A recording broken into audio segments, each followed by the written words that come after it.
అంటే మీరు కూడా అప్పుడు ఇంకా ఏమీ తెలీదు అది గోయింగ్ ఫార్వర్డ్ ఫిగర్ ఔట్ చేస్తా ఉన్నారు. ఇప్పుడు ఆల్రెడీ ఒక 4 ఫిల్మ్స్ ఓకే చేశారు. 4, 5 ఫిల్మ్స్ ఓకే చేశారు కాబట్టి మీకు ఒక ఐడియా రావాలి. మార్కెట్ ఎంత రిసెప్టివ్‌గా ఉంది, లేకపోతే ఇది మొత్తం రిస్కేనా ఏంటి అనేది. సో ఇందాక మీకు చెప్పాను కదా, సో కాంటెంట్‌ని బట్టి ఇప్పుడు 2 ఓటీటీ ఒరిజినల్స్‌కెళ్తున్నాయి. ఇప్పుడు ఇది థియేట్రికల్ రిలీజ్ అండ్ అదర్ ఇంకో 2 స్క్రిప్ట్స్ కూడా theatrical and OTT.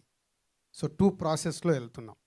So right content వచ్చి ఇది థియేటర్ వరకు వెళ్ళొచ్చు, థియేటర్‌కి మనం ఆడియన్స్‌ని తీసుకురావచ్చు అనే కాంటెంట్ థియేటర్‌కి వెళ్తుంది. Theatre and OTT. అండ్ లేదు ఒరిజినల్‌గా వెళ్ళాల్సి వస్తే ఒరిజినల్‌గా వెళ్తుంది. సార్ అంటే ఇప్పుడు మార్కండేయ అంటే సినిమా థియేట్రికల్ వాచ్. బట్ దానికి వియబుల్ అవ్వాలంటే ఆబ్వియస్లీ ఓటీటీ మార్కెట్ కూడా ఉండాలి కదా! అలాంటి టైంలో అలాంటి ప్రాజెక్ట్స్ విషయంలో ఓటీటీస్ ఎలా ఉన్నాయి ఇప్పుడు రియాక్షన్ మీకు ఇప్పటిదైతే? అదే చెప్తున్నాను కదంటే 5 స్క్రిప్ట్‌లో 2 ఓటీటీ ఒరిజినల్స్‌కి వెళ్ళినాయంటే ఈజ్ ఎ గుడ్డే కదా! సో మేము అదే ఇప్పుడు మాకు ఛాలెంజ్ అది. మేము కాంటెంట్ ఎలా నచ్చిన కాంటెంట్‌ని ఎలా పైకి తీసుకొస్తున్నాము, దాన్ని ఎలా ప్రజెంట్ చేస్తున్నాము, దాన్ని బట్టి వాళ్ళ దగ్గర నుంచి ఎలాంటి రియాక్షన్ అనేది 2 ఓటీటీ ఒరిజినల్ అయ్యాయి కాబట్టి ఐఎమ్ వెరీ కాన్ఫిడెంట్. సరే 'దిల్ రాజు డ్రీమ్స్' గురించి చెప్పారు. ఎస్వీసీ బ్యానర్ల మీద పెద్ద సినిమాలు కూడా ఉన్నాయి ఈ సంవత్సరం. అవి వాటి స్టేటస్ ఏంటి? అంటే బాలకృష్ణ గారితో ఒక సినిమా అంటున్నారు. ఇంకా రకరకాల చాలా సినిమాలు కాంబినేషన్స్ ఉన్నాయండి. అంటే ఏదైనా ఇప్పుడు ముందు పాత రోజుల్లాగా నేను ఫుల్ స్క్రిప్ట్ సాటిస్ఫై అయిన తర్వాత, సో నా డైరెక్టర్తో నాకు వేవ్ లెంత్ కుదిరిన తర్వాత అప్పుడే నేను గ్రీన్ సిగ్నల్ ఇచ్చి ముందుకెళ్తున్నాను. సో ఇప్పుడు ప్రస్తుతానికి rowdy Janardhan on floor, Yellamma floor మీదకి వెళ్తుంది అండ్ దేతడి ఫ్లోర్ మీదకి వెళ్తుంది. సో ఫర్దర్ ఇవన్నీ స్క్రిప్ట్ స్టేజ్లోనే ఉన్నాం. బట్ స్క్రిప్ట్ కాన్ఫిడెన్స్ వచ్చే వరకు నేను అఫీషియల్గా ఇది చెప్పను. సార్ సంక్రాంతి అంటే దిల్ రాజు అంటారు, దిల్ రాజు అంటే సంక్రాంతి అంటారు. లాస్ట్ ఇయర్ వరకు వచ్చారు, ఈ ఇయర్ మిస్ అయ్యారు. నెక్స్ట్ ఇయర్ కన్నా అంటే ఇప్పుడు అందరూ అనౌన్స్ చేసేస్తున్నారు, ఫిబ్రవరి నుంచే స్టార్ట్ అయిపోయింది సంక్రాంతి అనౌన్స్మెంట్లు. సో మీ నుంచి నెక్స్ట్ ఇయర్ సంక్రాంతికి ఎక్స్పెక్ట్ చేయొచ్చా ఏదైనా? అంటే ఆల్రెడీ సంక్రాంతికి చాలా క్రౌడ్గా కనిపిస్తుంది కదా, చాలా సినిమాలు క్రౌడ్ ఉన్నా కానీ చాలా సినిమాలు ఉన్నప్పుడు నేను జాగ్రత్త పడతాను. సో అది ఇంకా టైం ఉంది. సంక్రాంతి అంటే ఇంకా 10 నెలలు ఉంది. ఏది ఎలా మారుద్దో మన చేతిలో లేదు. సో కాంటెంట్స్ రెడీ అయిన బట్టే నేను ఆ కాంపిటీషన్లో ఉండాలా వద్దా అని అప్పుడు డిసైడ్ అవుతాను. సంక్రాంతి ఇప్పుడు మీరు ఇది టైటిల్ ఏమో మార్కండేయ అని పెట్టారు, ఈశ్వరుని చూపించారు, అవును సార్, ట్రెజర్ హంట్ చూపిస్తున్నారు. అవును సార్. సో ఇటు మైథలాజికల్లా ట్రెజర్ హంట, చిరంజీవి మార్కండేయుడు అంటే చిరంజీవి. సో అసలు Treasure ఏంటి hunt ఇదంతా కాదు కలిపి సార్ అసలు actually. కాన్సెప్ట్ ఏంటో కొద్దిగా బ్రీఫ్గా. సార్ మార్కండేయ పురాణం, మార్కండేయుడు కథ తెలుసు కదండి సార్. దాని ఒక modern version sir. Treasure hunt లేదు సినిమాలో. యాక్చువల్గా మార్కండేయుడు ఒక modern version 20th century current సెంచరీలో బతికే ఒక అతను తన సేమ్ మార్కండేయ పురాణంలో ఎలాంటి ప్రాబ్లం వస్తుందో తనకు కూడా అదే ప్రాబ్లం వస్తుంది. దానికి ఆన్సర్ ఎలా ఎతికి ఆ చిక్కులోంచి ఎలా బయటపడతాడు దేవుడి హెల్ప్తో, ఈశ్వరుడి హెల్ప్తో అనేది సినిమా. కానీ మీ స్పాన్ చూస్తే చాలా పెద్దగా ఉంది. దీనికి బడ్జెట్ ఎలాగా ప్లాన్ చేసుకున్నారు దీనికి? సార్ అంటే మేము చెప్పినట్టే చాలా యంగ్ మోటివేటెడ్ క్రూ అండ్ రాజుగారి గైడెన్స్. సో వీలైనంత తక్కువ బడ్జెట్లో బెస్ట్ ప్రోడక్ట్ ఎలా ఇవ్వాలనేది మా మా తపన sir. So will try our level best to deliver the best product in the lowest budget possible. అంటే ఇప్పుడు ఒకటి వచ్చింది కాబట్టి ఆల్రెడీ రాజుగారు ఇది కూడా ఏదో సంస్థ స్టార్ట్ చేశారు కాబట్టి, సో దాని ద్వారా కాస్ట్ ఆఫ్ ప్రొడక్షన్ తగ్గించుకునే అవకాశం ఉందా? రైట్ నో ఏఎని స్క్రిప్ట్ లెవెల్ ప్రాసెస్ స్టోరీ బోర్డింగ్లో వాడుతున్నాం సార్ మేము. రాజుగారు వాళ్ళ టూల్స్ ఉన్నాయి యాక్చువల్గా, వీఆర్ యూజింగ్ దెమ్ ఎవ్రీడే. కానీ యాక్చువల్లీ ప్రొడక్షన్కి వచ్చేటప్పటికి మా గట్ ఫీలింగ్ ఏంటంటే ఏఐని మరీ ఓవర్ యూజ్ చేసేస్తే యాక్చువల్గా ఆడియన్స్ ఎక్కడో ఎమోషన్స్కి డిస్కనెక్ట్ అయిపోతున్నారేమో అనిపిస్తుంది. So we want to keep the use of AI to the minimum, ఎంత పాసిబుల్ అయితే అంత. సో ఏఐ తగ్గించి హ్యూమన్ ఎమోషన్స్ మీద ఎక్కువ కాన్సన్ట్రేట్ చేయాలనేది మా టార్గెట్ సార్. సార్ మిమ్మల్ని దిల్ రాజు గారు అనాలా, డేర్ రాజు గారు అనాలా అర్థం కావట్లేదు సార్. నీకు ఏదని అనిపించాలనిపిస్తుంది? ఏమో, ఎందుకంటే టాక్సిక్ 120 కోట్లు పెట్టి రిలీజ్ చేస్తున్నారంటే అసలు ఎవరు కూడా ఇంత డేర్ చేయరు. అది చూసి మొత్తం షాక్ అవుతున్న పరిస్థితి ఉంది. అందుకే అంటున్నాను సార్. నువ్వు ఏదన్నా నేను రెడీ. దాని గురించి ఏదన్నా నేను రెడీ అంటున్నాను. కాదు సార్, టాక్సిక్ అనేది 120 కోట్లు అనేది అది కేవలం అది పబ్లిసిటీ స్టంట్ అని కొంతమంది అంటున్నారు. 120 కోట్లు పోస్టర్తోనే రిలీజ్ చేశారు. సో ఒక పని చేస్తాను, అలా డౌట్ పడే వాళ్ళకు నేను బ్యాంకులకు వెళ్ళి వాళ్ళకి అమౌంట్ ట్రాన్స్ఫర్ చేసిన తర్వాత స్టేట్మెంట్ పంపిస్తాను, అప్పుడు చూస్తే నమ్ముతారేమో. సార్ ఇప్పుడు సంక్రాంతి అనేది ఒక పుష్పక విమానంలో తయారైపోయింది. ఎంతమంది వచ్చినా ఇంకొకరు చోటు ఉంది అన్నట్టుగా తయారైపోయింది. ఏంటి సార్ ఇది సంక్రాంతి అనేది మార్కెట్ బూచే అదేమన్నా? చోటు ఉందనటానికి లేదు. ఎవ్రీ సంక్రాంతికి మ్యాక్సిమం 2 or 3 ఫిలిమ్సే ఆడతాయి. మీరు హిస్టరీ మొత్తం చూడొచ్చు. ఆడేటి 2 నుంచి 3 సినిమాలే. అన్ని సినిమాలకు కాంపిటీషన్లో పొటెన్షియాలిటీ రాదు. సో ఎవరు కాంటెంట్ స్ట్రాంగ్ ఉంటే వాళ్ళు నిలబడతారు సంక్రాంతికి. సంక్రాంతి ఆ కోడి పుంజుల అది అక్కడ జరుగుతాయి కదా ఆంధ్రాలో పోటీ, ఇది కూడా అంతే సినిమాల పోటీ. అది ఏ సినిమా బాగుంటే అది నిలబడుతుంది. సార్ అందుకే ఆ క్రౌడ్లో ఉండాలా వద్దా అనేది అది producer, hero, director call. Sir మీరు అల్లు అర్జున్ గారితో చాలా ఎక్కువ సినిమాలు తీశారు. ఆర్య నుంచి మొన్న దువ్వాడ జగన్నాథం దాకా తీశారు కదా. ఆయన మీరు చాలా దగ్గరుండి గమనించారు కదా. ఇప్పుడు సోషల్ మీడియాలో జరుగుతున్న దీనిపైన మీరేం చెప్తారు ఏం సార్? జరుగుతుంది సోషల్ మీడియాలో? అంటే కొద్దిగా ఆయన మారిపోయారు అనేసి ఏదో అవునా, నేను అసలు సోషల్ మీడియాలో యాక్టివ్ 42 రూల్స్ ఏదో పెట్టేశారు అనేసి మొత్తం కొద్దిగా ఇది తెలియదు. చేస్తున్నారు. నాకు తెలియని దాని గురించి నేను కామెంట్ చేయలేను. విక్రాంత్ గారు అండ్ టీజర్ బాగుందండి, all the very best. Thank you. And ఇప్పటివరకు ఎంతో షూట్ అయింది. రాజుగారు ఇందాక చెప్తున్నారు 3 months నేను కొంచెం టైం పడుతుంది రెడీ అవ్వమన్నానని. సో ఇప్పటివరకు ఎంత అయింది, ఇంకా బ్యాలెన్స్ ఎంత ఉంది, అసలు టెంటేటివ్గా రిలీజ్ ఎప్పుడు అనుకుంటున్నారు ఈ ఇయర్లో? రిలీజ్ అయితే రాజుగారు ఇందాక చెప్పినట్టు శివరాత్రి 2027 సార్ యాక్చువల్గా. సో అండ్ ఇప్పటికొక ఐ వుడ్ సే రఫ్లీ లెస్ దెన్ 20% షూట్ అయిందంతే. సో మేము నెక్స్ట్ షెడ్యూల్కి ప్లానింగ్ స్ట్రిక్ట్లీ వర్కింగ్. స్టోరీ కానీ నేను కానీ రెడీ అవ్వడానికి టిల్ మార్చ్ అని టైం అడిగారు రాజుగారిని. సో ఆ లోపల will be ready to go on floor. So April నుంచి విల్ బి ఆన్ ఫ్లోర్. రాజుగారు బలగంలో కల్చర్ని చూపించారు టువర్డ్స్ లవ్ టు కల్చర్ అని. ఇప్పుడు దేత్తడి కానీ ఎల్లమ్మ కానీ అలాంటి కల్చర్ మీద వస్తున్న సినిమాలు మీ బ్యానర్ నుంచి అని చెప్తున్నారు అందరూ. లైక్ దేత్తడిలో ఫెస్టివల్స్ అన్ని చూపించబోతున్నారు అంటున్నారు, ఎల్లమ్మ కూడా. దేతడి వచ్చి హైదరాబాద్లో జరిగే ఆల్ ఫెస్టివల్ చుట్టూ ఎన్నైతే ఫెస్టివల్స్ ఉన్నాయో ఆ చుట్టూ ఒక డ్రమ్స్ కొట్టుకునే కుర్రాడి కథ అది. హైదరాబాద్లో మనకు ఒక 6 ఫెస్టివల్ జరుగుతాయి ఇయర్లో. బోనాలు కానీ, వినాయక చవితి. వినాయక చవితిది అండ్ నవరాత్రులు, అలాగే దీపావళికి సదరు అండ్ అమ్మవారిదిగా ఎల్లమ్మ కళ్యాణము, ఇట్లా ఏవైతే హైదరాబాద్లో జరిగే ఫెస్టివల్స్లో డ్రమ్స్ కొట్టుకునే కుర్రాడు, బ్యాండ్ కొట్టుకునే కుర్రాడు కథ అది. సో మొత్తం హైదరాబాద్ కల్చర్ ఉంటుంది. సో ఎల్లమ్మ గురించి కూడా. ఎల్లమ్మ గురించి ఆల్రెడీ గ్లిమ్స్ ఇచ్చాం కదా. అది ఇంకా అవి కొన్ని సీక్రెట్స్ ఆపనివ్వండి, అన్నీ చెప్పేస్తే ఎంతకంటే రాసుకుంటారు. సరే సార్, రాద్దాం ఈరోజు. All the best.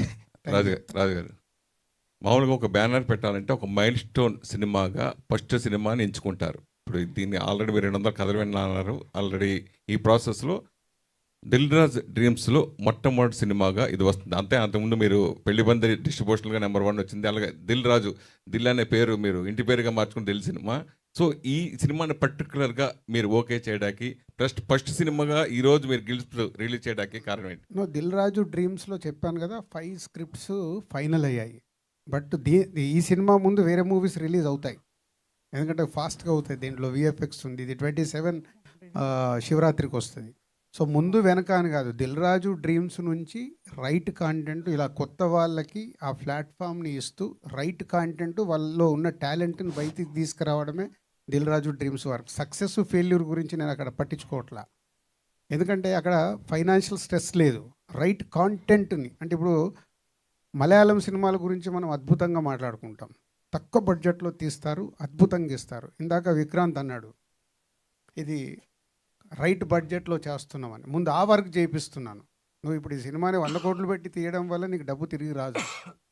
కాంటెంట్ని, ఈ కాంటెంట్ తక్కువ బడ్జెట్లో ఎలా ప్రేక్షకుడికి చూపించి ప్రేక్షక ఆదరణ పొందేలాగా చెయ్యాలనేదే దిల్ రాజు డ్రీమ్స్ విజన్.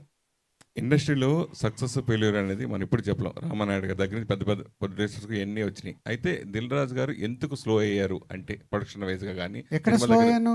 ఈ సంవత్సరం దిల్ రాజు డ్రీమ్స్లో 5 సినిమాలు చెప్తున్నాను. లాస్ట్ ఇయర్ ఎప్పుడు తప్పదు కదా, నువ్వు ఎప్పుడు 100 స్పీడ్లో బండి నడపవుగా.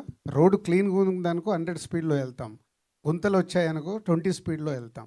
నాకు కొంచెం రోడ్డు పాడైంది, మళ్ళీ ఫ్రెష్ రోడ్ వేసుకుంటున్నాను, గుంతలు దాటేస్తున్నాను. సూపర్. డైరెక్టర్ గారు మీరు నాకు తెలిసి అన్నపూర్ణ స్టూడియోలో మీరు ఫోటోగ్రఫీ ప్రిన్సిపాల్ అనుకుంటా, లెక్చరర్ ప్రిన్సిపాల్, సినిమాటోగ్రఫీ నుంచి డైరెక్టర్గా ఇది మీకు డబ్ల్యూ మూవీ. ఎందుకు అలా మారాల్సి వచ్చింది ఈ సినిమా గురించి? నాకు యాక్చువల్గా సార్ ఆన్సర్ ఆయన దగ్గరే ఉంది. జర్నలిస్ట్ నుంచి ఏమేమి అయ్యాడో ఆయన అడుగు. మా సురేష్ని ఫస్ట్ జర్నలిస్ట్గా చూసా, తర్వాత డిస్ట్రిబ్యూటర్ అయ్యాడు, తర్వాత ప్రొడ్యూసర్ అయ్యాడు, తర్వాత యాక్టర్ అయ్యాడు. ఇన్ని అవతారాలు ఎత్తాడు. ఇప్పుడేంటి ప్రజెంట్ సార్ మైక్ మీకే ఇవ్వాలనుకుంటా. Okay, thank you for the question sir. యాక్చువల్గా మా మిస్సెస్ కూడా ఫిల్మ్ మేకర్నండి. మాకు ప్రొడ్యూసర్స్ అవ్వాలని interest. So we're exploring professions. So సినిమాటోగ్రఫర్గా లాస్ట్ ఇయర్ హనీమూన్ ఎక్స్ప్రెస్ అనే ఫిల్మ్తో వచ్చాను నేను. So now getting in to direction, deeper understanding cinema గురించి కావాలని చెప్పి డైరెక్షన్లో అడుగు పెట్టడం జరిగింది. యా, అది నా ప్యాషన్ సార్. అలాగే ఈ సినిమా ద్వారా కొత్త మ్యూజిక్ డైరెక్టర్ నిజంగా చాలా బాగుంది. మ్యూజిక్ పరంగానే బాగా హైలైట్గా ఉంది. అలాగే ఫోటోగ్రఫీ కూడా అతను కూడా డెబ్యూ ఇంట్రొడ్యూస్ అవ్వడం, వాళ్ళ గురించి ఏం చెప్తారు? డెబ్యూ సినిమాటోగ్రఫర్ యాక్చువల్గా జగదీష్ గారు నా స్టూడెంట్ సార్. అతను long back. Yeah, so all said and done. Yeah, నా చెవి చెప్తున్నాడు, నా శిష్యరికం తీసుకున్నాడు నా దగ్గర. అక్కడ ఉన్నాడు జగుదా. So ya, from Hari point of view, Hari fantastic. యాక్చువల్గా మేము చాలా వర్షన్స్ చేసాం సార్ మ్యూజిక్. అండ్ ఇన్ఫ్యాక్ట్ చాలామందిని ఫిల్టర్ అవుట్ చేసిన తర్వాత మాకు లక్కీగా దొరికిన మ్యూజిక్ డైరెక్టర్ అతను. So we're so blessed to have you on team Hari. Thank you so much. I hope అందరూ మనోడు కొంచెం తెలుగు ఇది నేను సబ్ టైటిల్స్ ఇస్తున్నా. All of us enjoyed the. అర్థమైంది. ఓకే, అర్థమైందా Raja? So yeah, thank you so much Hari. Thanks sir for the question. Sir Dil Raju గారు, దిల్రాజు డ్రీమ్స్లో సంవత్సరానికి 4-5 సినిమాలు వస్తే బలగం లాంటి కథలు ఎన్ని వస్తాయి? నా చేతిలో ఏముంది, కథలు వచ్చేదాన్ని బట్టి కదా డిసైడ్ అవుద్ది. ఇప్పుడు మీకు వచ్చిన 200 కథల్లో 330 వస్తే 330 కథల్లో 100 అయినారు. బలగం లాంటి కథలు ఏమైనా వచ్చినాయా? వస్తే ఎన్ని వచ్చినాయి? అంటే డిఫరెంట్ స్టోరీస్ ఉన్నాయి, ఒక్క టైప్ అని లేవు. సో దాంట్లోకి వెళ్ళి సెలెక్షన్ చేయడమే బిగ్ ఛాలెంజ్. సో టీం ఏంటంటే అన్నీ సెలెక్ట్ చేసుకొని వాళ్ళకు అనిపించిన పాయింట్స్ అన్నీ నోట్ చేసుకొని, నాది ఒక టైం తీసుకొని అన్ని టీం 5 ఉంటారు, వాళ్ళు వచ్చి డిస్కస్ చేస్తారు ఈ పాయింట్ ఇది అని. ఆ 5-6 ఎవరైతే ఉంటారో ఒకటే పాయింట్ మీద ఆపోజిట్ వాళ్ళకి ఏమనిపించింది కూడా డిస్కస్ చేసి నేను దాంట్లోకి వెళ్ళి ఫైన్ ట్యూన్ చేస్తాను. సో దాంట్లో ఇప్పుడు ఇంకా అంత నేటివిటీ కథ రాలేదు, కానీ ఒక ఇంట్రెస్టింగ్ ఒక పల్లెటూరు కథ ఉంది. అది డెవలప్ అవుతుంది, అది అయిన తర్వాత తెలుస్తుంది. రాజుగారు, ఇందాక అంటే దిల్రాజు డ్రీమ్స్లో అందరు యాక్టర్స్ కావచ్చు, డైరెక్టర్స్ అన్నారు, దాంతోపాటు ప్రొడ్యూసర్స్ కూడా అన్నారు. ఏంటంటే ప్రొడ్యూసర్స్ కూడా మీ బ్యానర్లోకి ఆహ్వానించి వాళ్ళు ఇన్వెస్ట్ చేస్తారా, లేదంటే మీరు సపోర్ట్ చేస్తారా? నో, అంటే ప్రొడ్యూసర్ కావాలనుకున్నప్పుడు వాళ్ళదే కదా ఇన్వెస్ట్మెంట్, బట్ వాళ్ళకి గైడెన్స్, నష్టపోకుండా ఎలా చేయొచ్చు, ముందు సినిమా కాంటెంట్, బడ్జెట్, దాన్ని మార్కెటింగ్ చేయడము. సో ఎలా చేస్తే చాలామంది ఏంటంటే సార్ మాది సినిమా థియేటర్ రిలీజ్ కావాలంటారు. మనకు తెలుసు థియేటర్కి ఒకరు రారని. ఆ సినిమా థియేటర్కి తీసుకెళ్ళడం వల్ల ఉపయోగం ఉండదు. అప్పుడు వాళ్ళకి చెప్పి ముందు నుంచే ఇది ఓటీటీ ఒరిజినల్కి వెళ్ళొచ్చు, పేపర్ వ్యూకి వెళ్ళొచ్చు, ఆప్షన్స్ పెట్టి వాళ్ళని రైట్ గైడెన్స్ చేస్తాం. బడ్జెట్ ఫ్రెండ్లీ మూవీస్ అన్ని కూడా అంటే పరిమిత బడ్జెట్లో తీసేటువంటి, అంటే కథకి ఎంత కావాలో అంత బడ్జెట్ గైడెన్స్ చేస్తూ తీసే సినిమాలు ఉంటాయి. బట్ కంటెంట్ బేస్లో ఎంతవరకు ఉంటుంది, బడ్జెట్ బేస్లో ఎంతవరకు? నువ్వు నాకు తెలిసి నువ్వు ఈటీవీ నుంచిగా, ఇవాళ ఈటీవీ ఒక కొత్త ప్రయోగం చేస్తుంది. ఈటీవీ విన్నని తీసుకొచ్చి ఒక 2 crores 3 crores బడ్జెట్ చేసి వాళ్ళు 2 సినిమాలు థియేటర్స్కి తీసుకెళ్లారు. ఆ 2 థియేటర్లో సూపర్ హిట్ అయ్యాయి. 5-6 తీసుకెళ్లారు, 2 సూపర్ హిట్ అయ్యాయి. ఇదొక కొత్త ఫార్ములా. అంటే ఏ సినిమాని థియేటర్కి తీసుకెళ్లాలంటే సినిమా రెడీ అయిన తర్వాత అర్థమవుతుంది, ఓకే ఇది థియేటర్కి తీసుకెళ్ళొచ్చు, లేదా దీన్ని ఓటీటీ ఒరిజినల్కి పంపించచ్చు. మేమేం చేస్తున్నామంటే బిగినింగ్ నుంచే ప్రాసెస్ స్టార్ట్ చేస్తాం, స్క్రిప్ట్ స్టేజ్ నుంచే ఇది ఎటు వెళ్తే బెటర్ అనేది. దానివల్ల తీసే ప్రొడ్యూసర్కి, యాక్ట్ చేసే వాళ్ళకు ముందు నుంచి ఒక క్లారిటీ ఉంటుంది. లేకుంటే చాలామందికి థియేటర్కి వెళ్ళాలనే మోజు ఎక్కువ ఉంటుంది.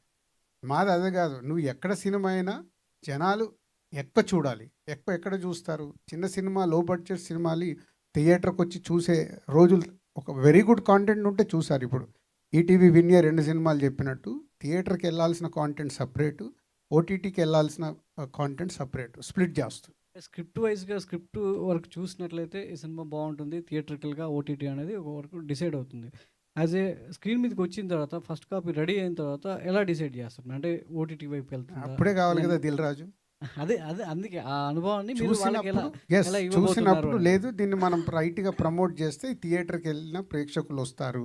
అంటే ఇప్పుడు ఒక బలగం తీసినప్పుడు దాన్ని ఎలా ప్రమోట్ చేశానో మీ అందరికీ తెలుసు. ఒక రైట్ సినిమా తయారైనప్పుడు దాన్ని ఓటీటీకి తీసుకెళ్ళాలా, థియేటర్కి తీసుకెళ్ళాలి. థియేటర్లో వర్క్ అవుతుందంటే ఇస్ బిగ్గర్, సో అప్పుడు థియేటర్కి పూజ చేయాలి. అలా వర్క్ చేస్తాం. సంక్రాంతి గారు, ఇందాక రాజు గారు మాట్లాడుతూ మీరు మాట్లాడిన అన్ని సందర్భాల్లో కూడా పాజ్ చేస్తూ వెళ్తూ ఉన్నారు. ఒక మాట దగ్గర ఆగారు. సక్సెస్ చూడాలి, అన్ని బిజినెస్లో సక్సెస్ అవుతున్నాము, సినిమా ఇండస్ట్రీలో కూడా సక్సెస్ అవ్వాలనే మాట దగ్గర రాజు గారు ఆగి మీకు బ్యాక్ బోన్గా నిలబడ్డారు. సో ఏంటి మీ జర్నీ ఎలా ఉండాలనుకుంటున్నారు? మార్కండేయ సో మీ లైఫ్లో ఎలా టర్నింగ్ పాయింట్ అవుతుంది? రాజు గారు ఇచ్చినటువంటి పుషప్ వల్ల ఎలా నిలబడాలనుకుంటున్నారు? సార్ నేను ఇందాక స్పీచ్లో చెప్పినట్టే ఇది మేము ఒక ఆపర్చునిటీ కంటే ఒక రెస్పాన్సిబిలిటీలా చూస్తున్నాను సార్. ఆయన నమ్మి మాకు ఆపర్చునిటీ ఇవ్వడం అనేది డే ఇన్ డే అవుట్ మా మైండ్లో అది ప్లే అవుతుంది. మేము బెస్ట్ ప్రోడక్ట్ డెలివరీ చేయాలి, డిసప్పాయింట్ చేయకూడదు అనేది మా హోల్ టీమ్ అదే రాత్రి పగలు ఇదే. మేము రాత్రి 4ంటికి 3ంటికి మాడుకుంటున్నాం రోజు. సో స్క్రిప్ట్ని ఎలా టైట్ చేయాలి, స్టోరీని బెస్ట్ పాసిబుల్ వేలో ఎలా తీయాలి. సో మా హోప్ ఏంటంటే this should be a memorable movie and life changing movie for all of us. And Raju గారికి ఆల్రెడీ ఆయన చాలా హిట్స్ చూసేశారు, but it should also be one more feather in his cap అనమాట, అంతే. All the best. అండ్ ఇందాక మీ scripts అడిగారు కదండి, నాది రాజు గారితో just I want add something. నాది ఆయనతో జర్నీ జస్ట్ 2 months, కానీ స్క్రిప్ట్ మీద ఆయనకున్న పట్టు అంటే ఇప్పుడు ఎనీ పాయింట్ ఆఫ్ టైం ఆయన కనీసం 10 scriptsతో జర్నీ చేస్తూ ఉంటారు యాక్చువల్గా. కానీ ప్రతి స్క్రిప్ట్లో ప్రతి మైన్యూట్ డీటెయిల్ ఆయన గుర్తుంటుంది. సో 2 నెలల కింద చేసిన నెరేషన్ కదా, ఈ డీటెయిల్ ఆయన ఓమిట్ చేసేస్తాను వాళ్ళ నెరేషన్ అని చెప్పి వెళ్ళామా దొరికిపోతాం బేసిక్గా. ఆయన that's a grip he has on scripts. So ఆయన ఒక హాఫ్ అన్ అవర్ నెరేషన్లో హీ కెన్ ఈజీలీ జడ్జ్ మీ స్క్రిప్ట్ థియేటర్ వర్తియా లేదంటే ఓటీటీ వర్తియా లేదంటే అసలు యాక్చువల్గా అది ప్రొడ్యూస్ చేయడం కరెక్టా కాదని కూడా చెప్పగలరు. So that is something that I've seen in him. So I think that's probably the basis for where he is right, నా ఫీలింగ్. సార్ డైరెక్టర్ గారు, ఇందాక దిల్ రాజు గారు అడిగారు మీ పేరు ఏంటని. ఏంటి సార్ మీ పేరులో వెరైటీగా ఉంది? మీ పేరు తెలుగు వాళ్ళేనా మీరు? పక్కా తెలుగు అండి. నేను పుట్టి పెరిగిందంతా హైదరాబాదే. యాక్చువల్గా రేపల్లె మా ఊరు. సిస్ట్లా అనేది మా ఇంటి పేరండి. ఓకే. నేను చెన్నై వెళ్ళినప్పుడు మా సినిమాటోగ్రఫీ కోర్స్ కోసం వెళ్ళాను. అప్పుడు ఏంటంటే మీ తెలుగు వాళ్ళు 4-5 పేర్లు పెట్టుకుంటారని చెప్పి ఫస్ట్ ఏముంటే ఇంటి పేరు ఉంటుంది కదా మనకు, ఆబ్వియస్లీ తెలుగు వాళ్ళు అంటే ఇంటి పేరు పెట్టి పిలిచారు. ఆ రోజు నుంచి నేను సిస్ట్లానే అయిపోయానండి. Okay sir. మీ టైటిల్ ఏంటి? జొరాసిక్ పార్క్ టైటిల్ లాగా ఉంది ఆ టైటిల్ డిజైన్ మొత్తం. సారీ సార్, నాకు అలా కనపడలేదు సార్. గూగుల్ చేయండి సార్. ఉంది షూర్ సార్, తప్పకుండా. యాక్చువల్గా జురాసిక్ పార్క్ ఏమో నాకు ఇప్పుడు చూస్తుంటే మీరు చెప్పాక అలా అనిపిస్తుందేమో కానీ but definitely not Jurassic Park sir. మీరు ఆ పార్క్ చూసి కన్ఫ్యూజ్ అవుతున్నారేమో, that's not Jurassic Park sir. Title okay. Style ఎట్లా ఉంది? ఫాంట్ స్టైల్ అలా ఉందా? ఓకే మారు సార్. మార్కండేయ అంటే శివుడు క్యారెక్టరు, మైథలాజికల్ శివుడి మీదే ఉంటుంది, శివుడు కాపాడతాడు ఆయన్ని, ఇదంతా తెలిసిందే. ఇప్పుడు మన టీజర్లో గ్లిమ్స్లో ఏదైతే ఏ శివుని చూపించారు, శివుడు కాదండి, కరెక్షన్, ఆయన రియల్ పర్సన్ అండి. ఏఐ నేను ఇందాక ఫ్రంట్కి వచ్చి మాట్లాడినప్పుడు కూడా చెప్పాను, ఏఐని చాలా మినిమల్గా ప్రీ ప్రొడక్షన్కి విజువల్ రిఫరెన్సెస్కి మాత్రమే వాడుతున్నామండి. మేము ఏఐ విజువల్స్ పెట్టలేదు. Okay sir. అంత ఇంపార్టెన్స్ ఉన్న క్యారెక్టర్ ఎవరు చేస్తున్నారు? శివుడు క్యారెక్టర్ సినిమాలో రివీల్ చేస్తాం సార్, అది కూడా ఒక సర్ప్రైజే. సరే అదే రాజు గారు, నేను అదే అడుగుదాను. ఏంటంటే మామూలుగా ఇప్పుడు ఈటీవీ ద్వారా వచ్చిన 2 సినిమాలు బ్లాక్ బస్టర్ హిట్ అయినాయి అన్నారు. ఇప్పుడు మీరు వరుసగా 333 కథలు రెడీ పెట్టుకున్నాను అన్నారు.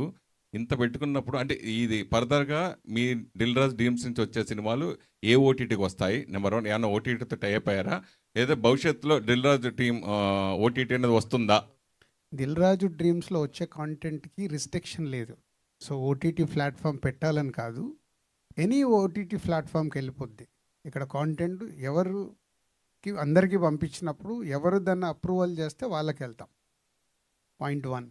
అలాగే దిల్ రాజు డ్రీమ్స్లో it's not for only OTT. ఇందాక నేను చెప్పాను కదా, ఓటీటీకి వెళ్ళే సినిమాలు ఉంటాయి ఒరిజినల్స్, అలాగే థియేటర్కి వచ్చే సినిమాలు ఉంటాయి, అలాగే వెబ్ సిరీస్ కూడా ఉంటాయి. ఈ ఇయర్ ఒక 2 వెబ్ సిరీస్ కూడా చేస్తాను. దిల్ రాజు డ్రీమ్స్ని ఇట్లా సపరేట్గా ఈ కాంటెంట్ బేస్డ్గా ఎక్కడి నుంచి ఎక్కడికి ఎలా వెళ్ళొచ్చు అనే దాని మీద వర్క్ చేస్తాం. అంటే బడా ప్రొడ్యూసర్లందరినీ ఓటీటీ శాసిస్తుంది కదా, మీరెందుకు ఇండస్ట్రీ తరపు నుంచి ఓటీటీ సంస్థను స్థాపించకూడదు? ప్లస్ ఎఫ్డీసీ చైర్మన్ ఉన్న గవర్నమెంట్ తరపు నుంచి కానీ మీరెందుకు కానీ ఎందుకు స్టార్ట్ చేయకూడదు? అంటే బిజినెస్లో గవర్నమెంట్ ఎంటర్ సరే ఓకే, గవర్నమెంట్ మీరే కాపబుల్ కదా, అంత ఇండస్ట్రీ నుంచి అన్ని success in block buster is number 1 producer, మీరెందుకు చేయకూడదు? అంటే అందరు ప్రొడ్యూసర్లు కలిసి ఏదైనా పని చేయగలుగుతారా? అది కష్టంలే. అయిపోయింది, ఇక్కడే ఆన్సర్ ఇక్కడే ఉందిగా. దిల్ రాజు గారు, ఇప్పటిదాకా అంటే ఎస్విసికి మీ ఎక్స్పీరియన్స్ ఎప్పుడో ఒక స్టేక్లో ఉండింది, బట్ డిఆర్డి అనే దానికి మీ క్రెడిబిలిటీ అనేది ఇక్కడ రిస్క్ ఫ్యాక్టర్. అంటే మీరు మేజర్గా పెట్టిన స్టేక్ అది. సో ఆ క్రెడిబిలిటీ విషయంలో ఎంత కాన్ఫిడెంట్గా ఉన్నారు? నేను చెప్పాను కదా, అంటే ఇయర్లీ ఒక 4-5 ఫిలిమ్స్ డిఆర్డీలో ఒరిజినల్స్ కానీ థియేటర్కి వెళ్ళే సినిమాలు వచ్చే కానీ ఇంకా ఫ్యూచర్లో పెరిగిన నంబర్స్. నేను ఇక్కడ సక్సెస్ చూడట్లా, ఎందుకంటే కొత్త వాళ్ళతో ఎక్స్పెరిమెంట్ చేస్తున్నప్పుడు సక్సెస్లు రావు. బట్ ఇయర్లో ఒక బాల్ తగులుద్ది, అది నమ్ముతున్నాను. ఒక్కటి కొట్టిన చాలు, దాని ద్వారా చాలా టాలెంట్ దొరుకుతుంది. And if is a success కాకుండా వాళ్ళ టాలెంట్ బయటకు వస్తుంది. టెక్నీషియన్స్ కావచ్చు, అరే ఈ సినిమా ఆడలేదు కానీ దీంట్లో చాలా బాగా చేశారంటే మేమే నాలాంటి producers, other any production houses వాళ్ళకి ఆపర్చునిటీ ఇస్తారు. సో ఇది చూస్తున్నాను. బట్ ఇది రన్ అవ్వాలంటే కంపల్సరీ అది బిజినెస్ మాడ్యూల్ కూడా వర్కౌట్ అవ్వాలి కదా. ఒక్కటి చాలంటున్నాను కదా. ఒక్క సక్సెస్ వస్తే అన్నిటిని కవర్ చేసేస్తుంది, రైట్ సక్సెస్ వస్తే. ఈ రేంజ్లో మ్యాజిక్ జరిగినప్పుడు వేరు ఉంటాయి. అందుకే ఎకానమిక్స్లో కూడా ఏంటి, మేము ఒరిజినల్స్ కూడా ప్రిపేర్ అయ్యాం, అలాగే వెబ్ సిరీస్లు కూడా ప్రిపేర్ అయ్యాం. టోటాలిటీగా చూస్తాం. ఇయర్ బ్యాలెన్స్ షీట్ చూసినప్పుడు ఏమేమి జరిగాయి ఏంటి, కంపెనీ బ్యాలెన్స్ షీట్ అనేది చూస్తాం. ఇక్కడ సక్సెస్ ఫెయిల్యూర్స్ చూస్తే టాలెంట్ని తీసుకురాలేం. ప్రస్తుతానికి తెలుగు సార్ ఇక్కడ దిగ్విజయంగా అయితే అప్పుడు నెక్స్ట్ ఆలోచిద్దాం. మీరు ఒక సినిమాలో చిన్న క్యామియో చేశారని అంటున్నారు. రేపు రిలీజ్ అయ్యే సినిమాలో చేశాను. చేశారు ఏంటి సార్ క్యారెక్టర్? ప్రొడ్యూసర్ క్యారెక్టర్ మా స్నేహితుడు చిన్నబాబు గారు అడిగితే వెళ్ళి చేసి వచ్చాను. బాగుంటుందా సార్? ఎలా అంటే ప్రొడ్యూసర్ క్యారెక్టర్ అంటే ఇక బాగుంటుందో లేదు. అదే సార్, జస్ట్ ఒకటి ప్రొడ్యూసర్ క్యారెక్టర్ అది. ఓకే. సినిమా బాగా ఆడింది అనుకో, రేపు దాన్ని తీసి బయట పెడతారు, అరే దిల్ రాజు చేసిండు. ఆడలేదనుకో అందరూ మర్చిపోతారు. అయితే ఈ రకంగా చూస్తే నెక్స్ట్ మీకు మంచిగా డిమాండ్ పెరిగిపోతుంది సార్ నెక్స్ట్గా మరి ఆర్టిస్ట్గా. దీన్ని చూసిన తర్వాత ఒప్పుకుంటారు? అన్నీ నువ్వే అడుగుతున్నావు వెంకట్, నాకు తెలియదు. అన్నీ నువ్వే చెప్పేస్తున్నావు. నా ఫ్యూచర్ని నువ్వే డిసైడ్ చేస్తున్నావు. Thank you very much. ఇంత ప్రశాంతమైన ప్రెస్ మీట్ నేను ఈ రోజు వరకు చూడలేదు. Thank you sir, thank you so much. Yeah, thank you. మళ్ళీ కలుసుకుందాం మరొక ఈవెంట్లో. Thank you so much and congratulations. Glimpse అదిరిపోయింది. So eagerly waiting for the film. 2027 వరకు ఆగాల్సిందే అనమాట, మహాశివరాత్రి వరకు. అప్పటి వరకు ఆగుదాం. Thank you media for your cooperation, for your questions. Thank you.